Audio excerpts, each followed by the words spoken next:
Hi ಎಲ್ಲ ವಿದ್ಯಾರ್ಥಿಗಳಿಗೆ educate Karnataka ಚಾನಲ್ಗೆ ಸ್ವಾಗತ. ಹಲವಾರು ಫಸ್ಟ್ PUC ವಿದ್ಯಾರ್ಥಿಗಳು ಫಸ್ಟ್ PUC ವಿದ್ಯಾರ್ಥಿಗಳ ರಿಸಲ್ಟ್ ಯಾವಾಗ, ಫಸ್ಟ್ PUC ವಿದ್ಯಾರ್ಥಿಗಳು ಕೂಡ 3 ಬಾರಿ ಎಕ್ಸಾಮ್ ನಡೆಸ್ತಾರೆ, ನಂತರ ಈ ವರ್ಷ ಸಪ್ಲಿಮೆಂಟರಿ ಎಕ್ಸಾಮ್ ಇರುತ್ತಾ, ಈ ರೀತಿ ಹಲವಾರು ಪ್ರಶ್ನೆಗಳನ್ನ ಕೇಳಿದ್ರು. ಅವುಗಳಿಗೆ ಉತ್ತರವನ್ನು ನಾವು ಈ ವಿಡಿಯೋದಲ್ಲಿ ತಿಳಿದುಕೊಳ್ತಿದ್ದೀವಿ. ನಂತರ ನೀವು ಸೆಕೆಂಡ್ PUCಗೆ ಹೋದ ನಂತರ ನಿಮಗೆ ಸಿಗುವಂತಹ ಸ್ಕಾಲರ್ಶಿಪ್ ಬಗ್ಗೆ ಅಥವಾ ಎಕ್ಸಾಮ್ಗಳ ಬಗ್ಗೆ ಬರುವಂತಹ ಎಲ್ಲ ಅಫಿಷಿಯಲ್ ನೋಟಿಫಿಕೇಶನ್ಗಳನ್ನ ಆದಷ್ಟು ಬೇಗ ನಿಮಗೆ ತಿಳಿಸ್ತೀವಿ. ಅದಕ್ಕೋಸ್ಕರ ತಪ್ಪದೆ ಈ ಚಾನಲ್ನ ಸಬ್ಸ್ಕ್ರೈಬ್ ಮಾಡಿ.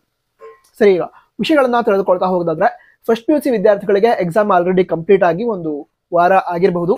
ಈಗ ಫಸ್ಟ್ PUC ವಿದ್ಯಾರ್ಥಿಗಳ ರಿಸಲ್ಟ್ ಏನಿದೆ ಅದನ್ನ ಮಾರ್ಚ್ 30ನೇ ತಾರೀಕಿಗೆ ನಮ್ಮ ಶಿಕ್ಷಣ ಇಲಾಖೆಯವರು ನೀಡ್ತಾರೆ.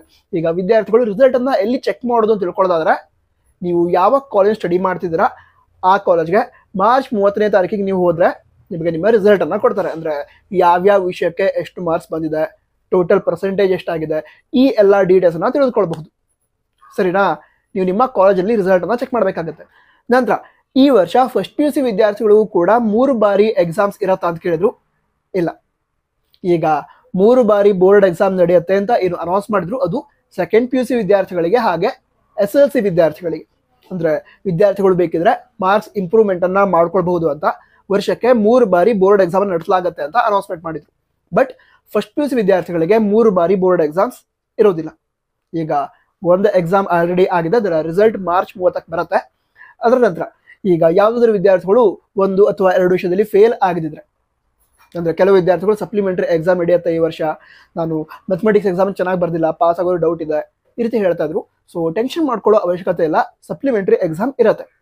ಸರಿನಾ? ಮುಂದಿನ ದಿನಗಳಲ್ಲಿ ಸಪ್ಲಿಮೆಂಟರಿ ಎಕ್ಸಾಮ್ ಡೇಟ್ ಅದು ಕೂಡ ಅನೌನ್ಸ್ ಮಾಡ್ತಾರೆ. ಅನೌನ್ಸ್ ಮಾಡಿದ್ರೆ ಆದಷ್ಟು ಬೇಗ ಹೇಳ್ತೀವಿ. ನಂತರ ಸಪ್ಲಿಮೆಂಟರಿ ಎಕ್ಸಾಮ್ ಏನಿರುತ್ತೆ ಅದನ್ನ ಕನ್ನಡದಲ್ಲಿ ಪೂರಕ ಪರೀಕ್ಷೆ ಕರೀತಾರೆ. ಯಾವ ವಿದ್ಯಾರ್ಥಿಗಳು ಯಾವ ಸಬ್ಜೆಕ್ಟ್ ಅಲ್ಲಿ ಫೇಲ್ ಆಗಿದ್ದಾರೆ, ಅಂದ್ರೆ ಯಾವುದೋ ಒಂದು ಸಬ್ಜೆಕ್ಟ್ ಅಲ್ಲಿ ಫೇಲ್ ಆಗಿದ್ದಾರೆ, ಆ ಒಂದೇ ಸಬ್ಜೆಕ್ಟ್ ನ ಎಕ್ಸಾಮ್ ಅನ್ನ ಬರೆದು ಪಾಸ್ ಆಗಿ ಸೆಕೆಂಡ್ PUC ಅನ್ನ ಜಾಯ್ನ್ ಆಗಿ ಸೆಕೆಂಡ್ PUC ಕ್ಲಾಸ್ ಅನ್ನ ಅಟೆಂಡ್ ಆಗಿ ಮುಂದೆ ಸೆಕೆಂಡ್ PUC ಎಕ್ಸಾಮ್ ಕೂಡ ಬರೀಬಹುದು. ಬೇರೆ ಡೌಟ್ಸ್ ಇದ್ರೆ ಕಮೆಂಟ್ ಬಾಕ್ಸ್ ತಿಳಿಸಿ. ವಿಡಿಯೋ ಸಹ ಆಗಿದ್ರೆ ಲೈಕ್ ಮಾಡಿ, ಹಾಗೆ ನಿಮ್ಮ ಫ್ರೆಂಡ್ಸ್ ಕೂಡ ಶೇರ್ ಮಾಡಿ. All the best. ಜೈ ಹಿಂದ್. ವಂದೇ ಮಾತರಂ.